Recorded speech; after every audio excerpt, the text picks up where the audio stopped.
कोई इंसान ये सोच रहा है भी जीवन का मतलब क्या है, पैदा हुए, जवान हुए, शादी हुई, मैच्योरिटी हुए, मैच्योर हुए, ओल्ड एज हो गई, डेथ हो गई। ये लाइफ नहीं है। तरस आता है उस इंसान पे जो ऐसी सोच रखता है लाइफ के बारे में। जैसे से कहते हैं ना, मेच्योरिटी का कोई शॉर्टकट नहीं है। तो एज के साथ जो मेच्योरिटी आती है उसके साथ ये सारी क्वालिटीज आप डेवलप करते हैं। तो never ever think that you are growing aged. You are maturing, you are getting more experience of life, you are getting more wisdom of life. आप जितना सोचोगे मैं बूढ़ा हो रहा हूँ, आप उतने बूढ़े होते रहेंगे। आप सोचेंगे मैं वेरी फिट एंड एनर्जेटिक, आप वैसे ही होंगे। और आप सोचेंगे कि आप वैल्यूएबल हैं तो आप वैल्यूएबल हैं, आप सोचेंगे वैल्यूएबल नहीं है तो वैल्यूएबल नहीं है। जो 65 साल की एज में इतने सालों का एक्सपीरियंस जिसको बिजनेस का है, तो वो आपको और गाइड कर सकता है रादर। अब टाटा जी की डेथ हुई, कितना रिस्पेक्ट करते हैं लोग। क्या टाटा जी को कभी वो, चाहे वो खुद रिटायर हो गए होंगे, बट अगर कोई वो कहें जी मैं आपको गाइड कर किसी कंपनी के लिए, मैं एज अ डायरेक्टर या आपको एज अ मेंटर अपने आप को ऑफर करता हूँ, लोग दे विल बी इन ऑ कि यार टाटा जी हमें गाइड कर रहे हैं। वहां पे वो नहीं सोचेंगे कि वो एजेड है, because he is successful, right. तो हर इंसान के एज के साथ साथ एक्सपीरियंस बढ़ता है। Good morning everyone, welcome to this another session of read books with me. हम लोग बहुत इंटरेस्टिंग किताब पढ़ रहे हैं, the power of your subconscious mind by doctor Joseph Murphy. और आज डे 74 है, यानी कि 73 recordings are already available at our YouTube channel. और अगर आप प्ले लिस्ट में जाएंगे, बुक रिव्यू में जाएंगे, तो उसमें 1 2 3 4 सारी सीक्वेंस आपको मिल जाएगी। और we are about to finish this book in I think 1 or 2 more days maximum. तो लास्ट चैप्टर हम पढ़ रहे हैं, how to stay young in spirit forever. Last time हमने सेशन शुरू किया था, तो आज हम इसी को कंटिन्यू करते हैं फटाफट से। Evidence for survival. The evidence gathered by the physical research societies both in Great Britain and America is overwhelming. You may go into any large metropolitan library and get volumes on the proceedings of the Physical Research Society. ये इसका publishing का नाम है। Based on findings of distinguished scientists on survival following so-called death। मतलब death के बाद survival, बताइए sir.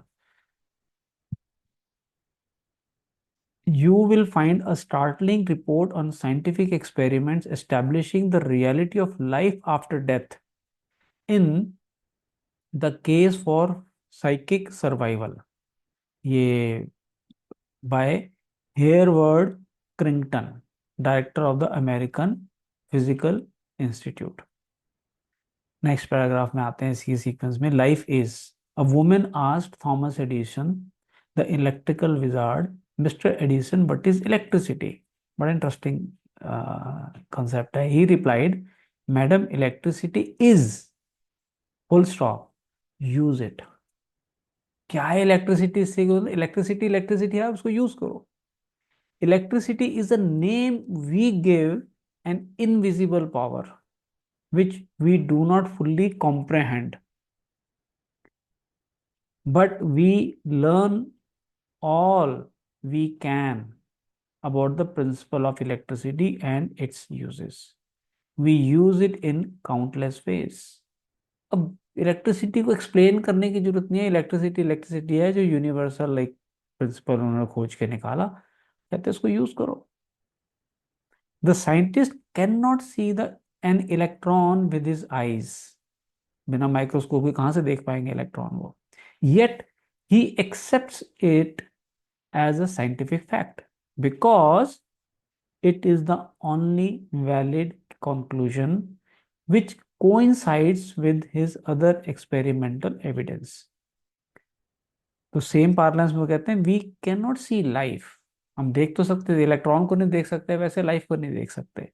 However we know we are alive, life is, comma, and we are here to express it in all its beauty and glory।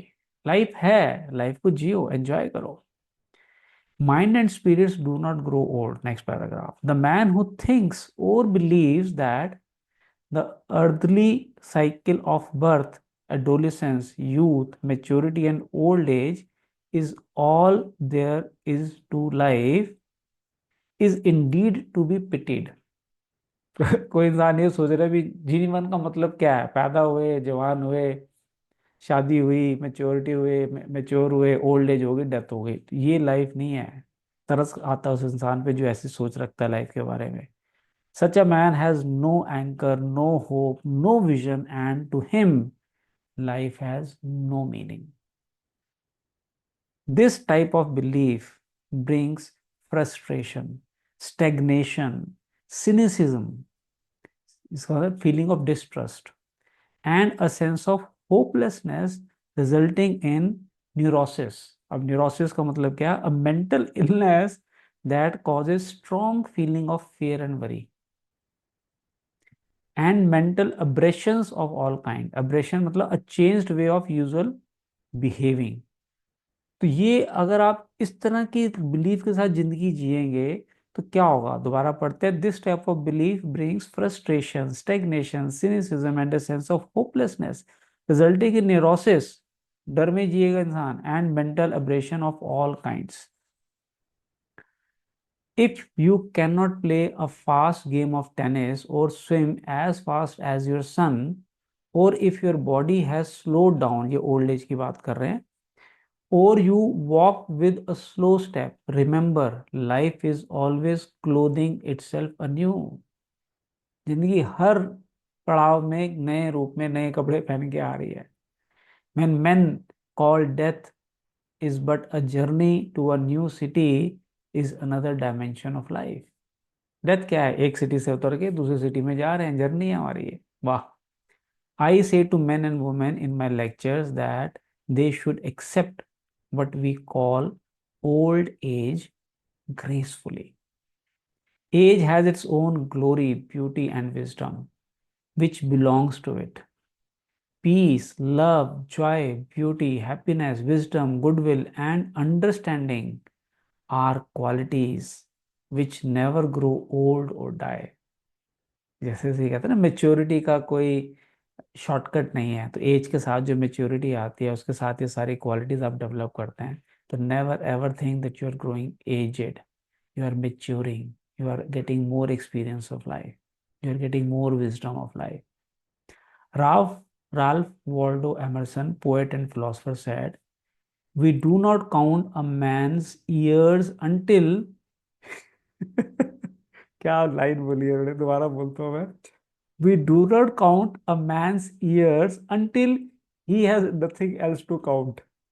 उसकी जिंदगी में सारे purpose खत्म हो गया, बस दिन गिनना भगवान कब बुलाएगा तो वो साल गिनना शुरू कर देता है अपनी जिंदगी के। इसलिए मैं कहता हूँ never retire in your life. तो हमेशा एक पर्पस लाइफ के अंदर होना चाहिए। And we have a program where we train people to become life coaches, relationship coaches, mindset coaches, ताकि आप till the last breath of your life you can add value in people's life by increasing your knowledge and helping them increasing their knowledge. Your character, the quality of your mind, your faith and your convictions are not subject to decay. ये कभी भी बूढ़े नहीं होंगे, कभी भी इनकी as नहीं होगी इन चीज़ों की। ये लाइन मेरे पे बिल्कुल फिट बैठती है और मेरी तरह बहुत सारे लोगों में फिट बैठती है। You are as young as you think you are, right? I am 42 because my cellular age is 42, although I will be 58 on this 5th December, but physically mentally I am in 40s, तो क्योंकि as जो मैं सोचूंगा वही है। I give public lectures in Caxton Hall, London, England, every few years, and following one of these lectures, a surgeon said to me, I am 84 years of age, बताइए. I operate every morning, oh my God, visit patients in the afternoons, and I write for medical and other scientific journals in the evening. ये होता है busy रहने का purpose एक life. 84 years में भी कितना एक्टिवली काम कर रहे हैं। His attitude was that he was a useful, he was as useful as he believed himself to be, and that he was as young as his thoughts. He said to me, "It's true what you said. Man is as strong as he thinks he is, and as valuable as he thinks he is." आप जितना सोचोगे मैं बूढ़ा हो रहा हूँ, आप उतने बूढ़े होते रहेंगे। आप सोचेंगे I am very fit and energetic, आप वैसे ही होंगे। और आप सोचेंगे कि आप वैल्यूएबल हैं, तो आप वैल्यूएबल हैं। आप सोचेंगे वैल्यूएबल नहीं है, तो वैल्यूएबल नहीं है। This surgeon has not surrendered to advancing years. Word देखिए ऑथर ने क्या चूज किए हैं। He knows that he is immortal.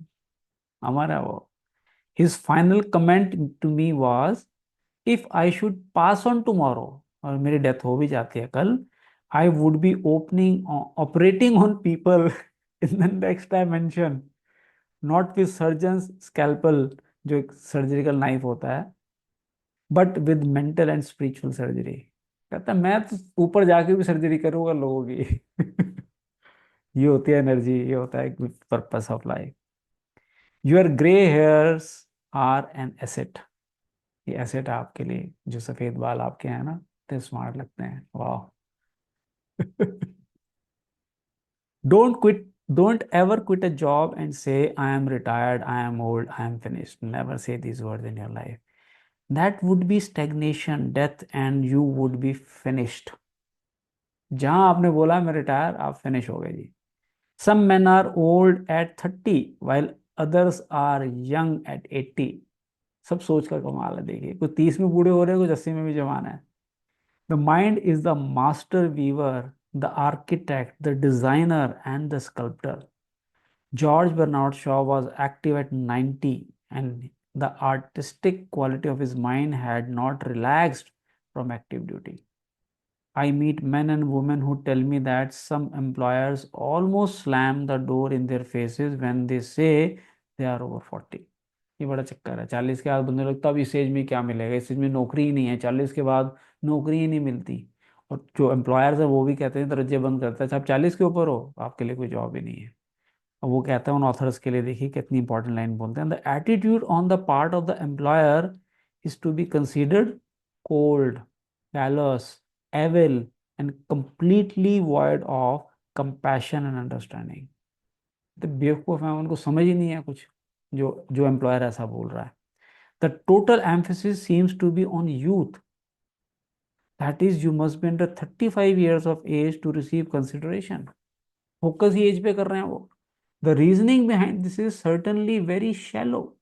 बहुत शैलो सोच है उनकी। If the employer would stop and think, ध्यान दे अगर वो, he would realize that the man और woman was not selling his age or gray hair, rather he was willing to give of his talents, his experience and his wisdom gathered through years of experience in the marketplace of life। इतने सालों का जो उसको wisdom और experience है, वो offer करने आया है, ना कि अपनी एज और ग्रे हेयर ऑफर करने आया है। बट वो नजरिया ही नहीं है एम्प्लॉयर्स का। एज इज एन एसेट, ये लाइन तो लिखने वाली है। एज एक एसेट की तरह हमारे लिए। Your age should be distinct asset to any organization because of your practice and application through the years of the principles of the golden rule and the law of love and goodwill। your gray hair, if you have any, अगर हैं तो, कईयों को तो बाल ही उड़ जाते हैं एज के साथ साथ। If your grey hair, if you have any, should stand for greater wisdom, skill and understanding. आपके वो क्या दिखलाते हैं कि आपके अंदर एक्सपीरियंस बहुत है, नॉलेज बहुत है, विजडम है। Your emotional and spiritual maturity should be a tremendous blessing to any organization. A man should not be asked to resign when he is 65 years of age। That is the time of life when he could be most useful in handling personal problems, making plans for the future, making decisions, and guiding others in the realm of creative ideas based on his experience and insight into the nature of the business। जो 65 साल की as में इतने सालों का experience जिसको business का है, तो वो आपको और गाइड कर सकता है रादर। अब टाटा जी की डेथ हुई, कितना रिस्पेक्ट करते हैं लोग। क्या टाटा जी को कभी वो, चाहे वो खुद रिटायर हो गए होंगे, बट अगर कोई वो कहीं जी मैं आपको गाइड कर किसी कंपनी के लिए, मैं एज अ डायरेक्टर या आपको एज अ मेंटर अपने आप को ऑफर करता हूँ, लोग दे विल बी इन ऑ कि यार टाटा जी हमें गाइड कर रहे हैं। वहां पे वो नहीं सोचेंगे कि वो एजेड है, because he is successful, right. तो हर इंसान के एज के साथ साथ एक्सपीरियंस बढ़ता है। Okay, be your age. फटाफट करते हैं। A motion picture writer in Hollywood told me that he had to write scripts which would cater to the 12 year old mind. 12 साल के बच्चे के हिसाब से वो स्टोरी को लिख रहे हैं। This is a tragic state of affairs if the great masses of people are expected to become emotionally and spiritually mature. It means that the emphasis is placed on youth in spite of the fact that youth stands for inexperience, lack of discernment, and hasty judgments. तो जिनकी as है उन पे focus नहीं कर रहे हैं, जो यंग है उन पे फोकस कर रहे हैं, जबकि उनके पास कोई एक्सपीरियंस ही नहीं है लाइफ के अंदर। I can keep up with the best of them. देखें हम इसको अगर कवर कर सकते हैं तो मुझे लग रहा है इसको आज कंप्लीट करते हैं, बिकॉज आज हमारा टाइम हो गया है। नेक्स्ट सेशन में we will complete the chapter. तो इसको कंप्लीट करते हैं यहाँ पे। और next day will be day 75। तो 74 डेज हमारे कंप्लीट हो चुके हैं, and I believe you are learning and applying this knowledge and information to get advantage in your life. Thank you everyone for joining. Wish you all the best. See you in the next session. Bye bye. Take care.